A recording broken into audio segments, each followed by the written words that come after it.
Hello champions, कैसे हैं आप लोग। देखिए आज हम जो क्वेश्चन लेके आए हैं आपका ओलंपियाड मैथ से क्वेश्चन है। देखिए क्वेश्चन क्या है आपका, देखिए यहाँ पे a⁹ plus a⁶ is equal to 36। ठीक ठाक क्वेश्चन है, बढ़िया क्वेश्चन है। इसको चलिए हम लोग बनाते हैं। बनाने के लिए सबसे पहले क्वेश्चन में क्या किया जाए, देखिए यहाँ पे क्या कर सकते हो आप। तो सबसे पहले आप लेट कर सकते हो, हमने लेट कर लिया। चलिए यहाँ पे कुछ कुछ हो सकता है, बातों को दिमाग लगा रहे हैं हम लोग। तो हम कर सकते हैं क्या बाबू, a⁴ को इज इक्वल टू x ले सकते हो क्या आप। तुम बोलोगे सर कहाँ लोगे, क्या ज़रूरत पड़ गया। अभी आपको समझ में आने वाला है क्या ज़रूरत पड़ गया था कि हम a⁴ को हमने क्या ले लिया है बाबू, x लिया है। चलिए देखिए यहाँ पे a⁴ क्या है आपका, x है। तो अगर इस प्रकार से इस वैल्यू को इसमें आप पुट करते हो तो ये क्या मिलने वाला है, देखिए तो x का पावर 3 मिलने वाला है कि नहीं मिलने वाला है। सोच पा रहे हो आप, सोच पा रहे हो, ठीक। फिर प्लस में आ गया बाबू आपका, देखिए यहाँ पे क्या है, a⁴ है। तो बताइए यहाँ पे x² आपको मिलने वाला है कि नहीं मिलने वाला है, एकदम पक्का। इज इक्वल टू देखो तो ये वाला वैल्यू कितना आ गया आपका, 36 हुआ। चलिए जी आगे बढ़ते हैं। क्या ये वाले को करोगे आप, x⁴ प्लस x² और ये हो गया आपका -36 इज इक्वल टू 0। ये जो है बाबू आपका एक क्या है, क्यूबिक इक्वेशन है या क्यूबिक पॉलिनोमियल बोल सकते हो, क्यूबिक है। जब बाबू ये क्यूबिक हो गया तो इसका जो फैक्टराइजेशन होता है, वो फैक्टराइजेशन आप कैसे करोगे। तो फैक्टराइजेशन करने का सबसे इजी जो तरीका है वो होता है फैक्टर थ्योरम। वैल्यू डाल डाल के देखो ये वैल्यू कब जीरो कर देता है। अगर जीरो पता हो गया किस वैल्यू पे हो जाता है तो उसी से इस पूरे पॉलिनोमियल या इक्वेशन में हम डिवाइड कर लेंगे। और जब हम लोग डिवाइड कर लेंगे तो वहाँ से वो फैक्टर 2 दे ही देगा, 2 आंसर ला के दे देगा, ठीक है ना। चलिए करते हैं। तो इसके लिए हम x की जगह 1 पुट कर सकते हैं या +-1 +-2 +-3 ये हम पुट कर सकते हैं। तो पुट करते हैं बाबू, अगर 1 पुट करते हो आप तो 1⁴ और प्लस हो गया 1² हो गया यहाँ पे। तो 1 और 1 2 होता है, यहाँ नहीं होगा। 2 पे करो, 2 पे भी नहीं हो रहा है। 3 करते हैं, अगर 3 करते हो तो 3 का पावर 3 करोगे तो ये कितना हो जाएगा आपका 27 और 3 का स्क्वायर करोगे तो हो जाएगा 9। 27 9 कितना होता है 36 +36 -36 0। मतलब आपको मिल चुका है कि किस वैल्यू पे क्या होता है बाबू, आपका एक फैक्टर बना देता है। कहने का मतलब है x इज इक्वल टू अगर 3 लेते हो तो एक फैक्टर बन जाता है। किसका फैक्टर बन जाता है बाबू, तो इस क्यूबिक इक्वेशन का। आप क्या बना सकते हो, अगर फैक्टर बन रहा होगा तो फैक्टर थ्योरम क्या कहता है, उस वैल्यू पे अगर वो वैल्यू कर रहा है, वैल्यू मतलब वो कर रहा है उसको जीरोज कर रहा है, जीरो बना रहा है, तो आप क्या बोल सकते हो, इस वैल्यू को क्या बोल सकते हो, x-3 is the factor of this polynomial. होगा कि नहीं होगा, इतना सोच पा रहे हो आप। x-3 is the factor of this polynomial. अगर इस पॉलिनोमियल का क्या है बाबू, आपका फैक्टर है, तो ये इसमें डिवाइड करेंगे तो रिमाइंडर 0 होगा। तो क्वेश्चन कुछ ना कुछ आता होगा तुम्हारा, ठीक है। चलिए डिवाइड करते हैं इसमें, इस फंक्शन में क्या करते हैं हम लोग, डिवाइड करते हैं। यहाँ देखिए आप, हमने लिखा है इसको x⁴ प्लस हो गया x² -36 और इसमें आपको डिवाइड किससे करना है, यहाँ पे देखिए तो x-3 से डिवाइड करने का एकदम सबसे लोचा, इसका एकदम लोचा ही नहीं है, सबसे इजी तरीका होता है। कैसे डिवाइड करोगे, आपको डिवाइड ऐसे करना है कि वो आपका जो फर्स्ट टर्म है, मतलब इसमें जो टर्म दिख रहा है वो कैसे भी करके कैंसिल करा देना, कुछ भी हो कैंसिल कराना है। क्या कर सकते हो आप, यहाँ पे अगर x² से इसमें मल्टीप्लाई करा लिया, देखिए मर जाएगा आपका। तो x² से x में करते हो तो ये हो गया आपका x³, बोलिए हाँ या ना, जी सर। फिर x² से अगर इसमें करते हो तो ये हो गया आपका -3x²। सोच पा रहे हो आप।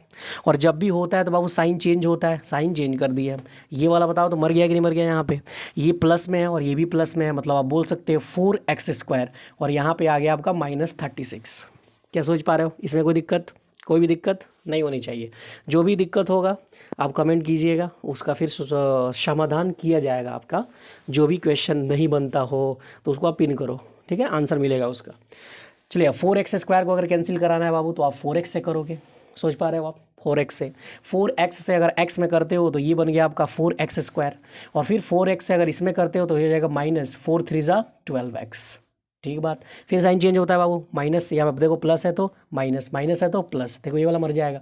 इसमें तो कोई अपना अपना भाई बहन है ही नहीं, तो जब भाई बहन है ही नहीं, लड़का लड़की है सब ना, अलग अलग कर लो भाई। तो ये हो गया 12x और यहाँ पे करोगे तो -36 वेरिएबल कांस्टेंट।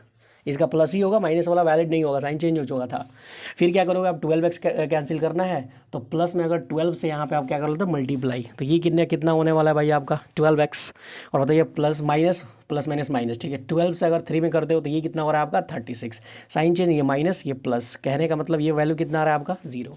हमेशा कोई भी नंबर या कोई भी आपका यहाँ पे देखिए ये जो फंक्शन था आपका x-3, अगर किसी का भी फैक्टर है, अगर मतलब ये बात तो समझ जाना कि आप अगर डिवाइड करते हो उसको तो उसमें क्वेसेंट ही मिलेगा, रिमाइंडर हमेशा 0 मिलता है।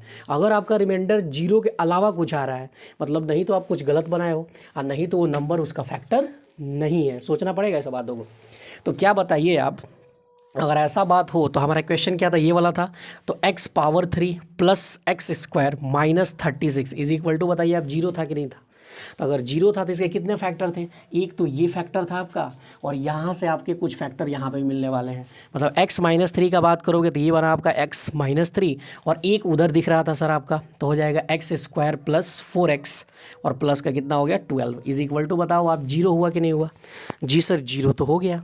अब बताओ यहाँ से आपके 2 आंसर आ सकते हैं और जब भी ऐसे फंक्शन दिखने लगे, फंक्शन मतलब बोल सकते हो आप कि ऐसा, ये क्या है आपका क्वाड्रेटिक है, और जब क्वाड्रेटिक है तो इसका डी निकाल लो आप, क्योंकि डी आंसर देता है आपका। आपको हम कुछ ये भी बातें बताए थे कि ये जो डी इज इक्वल टू क्या होता है आपका b² माइनस 4ac होता है। जी सर। फिर बताओ यहाँ पे डी इज इक्वल टू 0 हो तो रियल एंड इक्वल रूट्स होते थे, पता क्या नहीं बताया गया था। फिर बोलोगे डी ग्रेटर देन 0 हो तो रियल एंड अनइक्वल होता था आपका, ये बताया गया था। और फिर होता है डी लेस देन 0 हो तो इसको बोलते हैं हम नो रियल रूट्स। बोलो ये बताया गया था नहीं बताया गया था। और अगर आपको याद नहीं है तो ये सब चीज़ों को याद कर लो, ये बेसिक है तुम्हारा मैथमेटिक्स का, ये चीज़ें याद होनी चाहिए। अगर मान लीजिए यहाँ पे इसका डी निकालते हो आप, डी इज इक्वल टू कितना होता है आपका फॉर्मूला, b² माइनस 4ac होता है कि नहीं होता है। जी सर। बताओ यहाँ पे b² करो, 4 का स्क्वायर करोगे तो ये होता है आपका 16, ये हो गया आपका कितना माइनस। फिर देखो यहाँ पे 4 इंटू a इंटू सी, 4 का कितना वैल्यू हुआ बाबू तो 4 ही रहेगा, इंटू a का वैल्यू कितना है देखिए यहाँ पे 1 और c का वैल्यू कितना है यहाँ पे देखो तो 12। अगर ऐसा बात है तो इज इक्वल टू देख लो, ये हो गया आपका 16 माइनस 12 4 जा कितना होता है आपका 48। कहने का मतलब यहाँ पे वैल्यू आ रहा है -32। बताओ यहाँ पे d लेस देन 0 आ रहा है कि नहीं आ रहा है, और d लेस देन जब 0 हो तो आप क्या बोलते हो यहाँ पे नो रियल रूट्स। मतलब रूट्स तो होगा लेकिन नो रियल रूट्स होगा, यहाँ पे इमेजिनरी रूट्स होगा। बात समझ नहीं आ रहा है। और इमेजिनरी रूट्स यहाँ पे हम लोग नहीं निकाले, क्यों निकालेंगे कि क्वेश्चन में जो भी पूछेगा वो रियल रूट्स के बारे में पूछेगा। बात समझ आ रहा है कि नहीं आ रहा है। इतना आप स्क्रीनशॉट कीजिए, ये कॉपी कीजिए, तब तक हम देख रहे हैं कि बोर्ड कैप्चर कर पा रहा है कि नहीं कर पा रहा है आपका।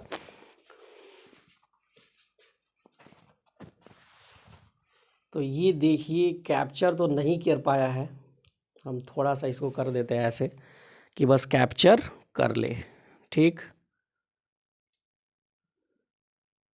कैप्चर कर ले, ओके कैप्चर हो गया।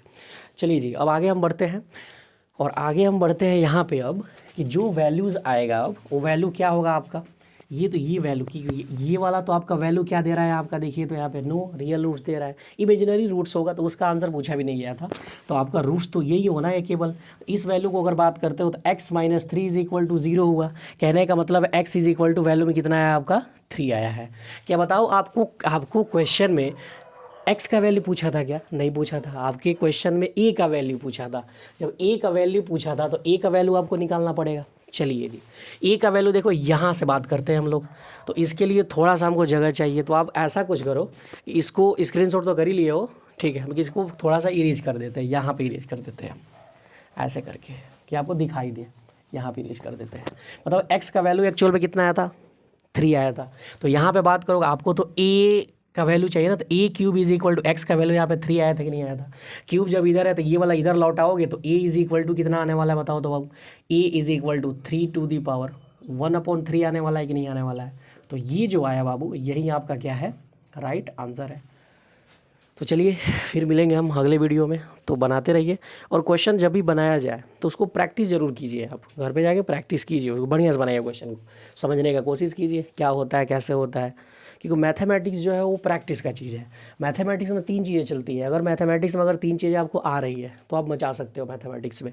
क्या क्या आनी चाहिए, जैसे आपको आनी चाहिए फॉर्मूला तो एकदम 100% नेसेसरी है, याद होना ही होना चाहिए चाहे कुछ भी हो जाए। फिर इसके बाद फॉर्मूला के बाद आता है आपका कॉन्सेप्ट या कैलकुलेशन बोल सकते हो, जैसे मल्टीप्लाई करना है आपको, डिवाइड करना है, ऐड करना है, सब्ट्रैक्ट करना है, ये चीज़ें आपका एकदम फंडा क्लियर होना चाहिए, बढ़िया से आना चाहिए आपका कैलकुलेशन। और फिर आता है आपका रिवीजन। अगर इन तीनों प्रोसेस पे आप एकदम तगड़े से एकदम लगे हुए हो, आपको आता है एकदम खतरनाक तरीक़ा से, तो आप मचा सकते हो मैथ्स में। अगर इन तीनों पिलर में से अगर कोई भी पिलर डगमगाया, जैसे मान लो आपको फॉर्मूला याद है, आप बहुत ज़्यादा रिवीजन करते हो लेकिन आपका कैलकुलेशन वीक है, आप क्वेश्चन बनाओगे लेकिन टाइम उसमें लगेगा। और मैथमेटिक्स में अगर बहुत ज़्यादा टाइम लगा रहे हो तो भी दिक्कत है।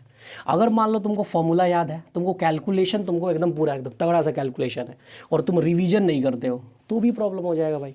रिवीजन नहीं करोगे, मान लो एक चीज़ को जो अभी पढ़ लोगे फिर एग्जाम में जाके लिखोगे तो नहीं लिख पाओगे ना आप, तो उसके लिए कहा जा रहा है।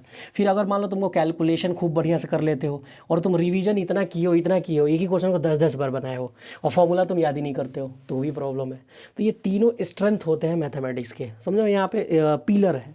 तो आपको तीनों करना होगा, फॉर्मूला 100% याद, कैलकुलेशन पे डेली काम करो आप, डेली ऐसा कुछ करो जैसे ऐड का, सब्ट्रैक्ट का, मल्टीप्लाई डिवाइड का, डेसिमल का, आधा घंटा तो आप करो ही करो उस पर, आधा घंटा एकदम क्वेश्चन बनाओ ही बनाओ, केवल कैलकुलेशन करो, केवल डेली ऐसा करोगे तो कैलकुलेशन बहुत ज़्यादा स्ट्रांग हो जाएगा।